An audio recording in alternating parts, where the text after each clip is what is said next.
A tribe is a group of people who are connected by a common interest, who have a leader and want to make something happen. They want to be part of a movement. Human beings have always been in tribes. We want to be in tribes. What's changed now is that the internet makes it easy to have lots and lots of tribes. Tiny tribes, tribes of people who collect bullets and people who collect glass flowers, tribes of CFOs in Saskatchewan. And each one of those tribes is just begging for a leader, begging for someone to stand up and say, I will take us somewhere. And in a world where ads don't work the way they used to, in a world where retail is broken, the only way to market now, if you want to grow, is to lead a tribe.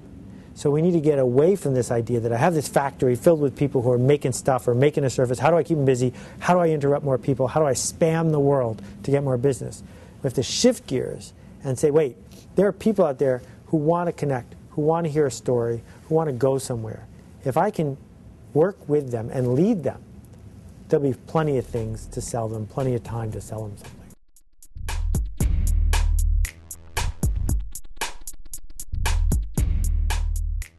It flips the world on its head. It's the difference between a book and a magazine. When you come out with a book, you spend all your time finding readers. That means that you're always looking for one more person. When you come out with a magazine, it has subscribers. You spend all your time looking for writers. And it turns out the magazines make a lot more money than books because subscribers, permission, the privilege of talking to people who want to hear from you gives you the power and the leverage to get stories they want to read. Whereas if you're always out there begging for attention, you're never ahead.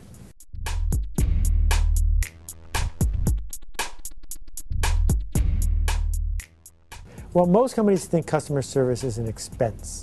So they try to cut the cost of all expenses. So they move it offshore, or they put you on hold for a really long time. They punish the reps if they stay on the phone too long. How do we cut the cost out? But in fact, if what you're trying to do is create a story, an idea that spreads, if you're trying to delight people, because that's the only way you're going to spread your idea, customer service is an asset. Customer service is an investment. So you should figure out how to reward people for staying on the phone. You should have your CEO answering the phone. You should invest money in it because that's the single cheapest way to get people to talk about you.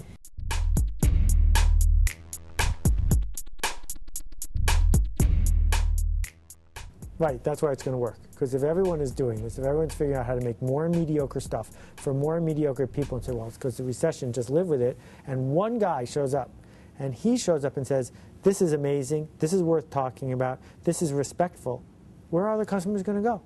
The customers don't care that you're having to deal with a recession. They want what they want.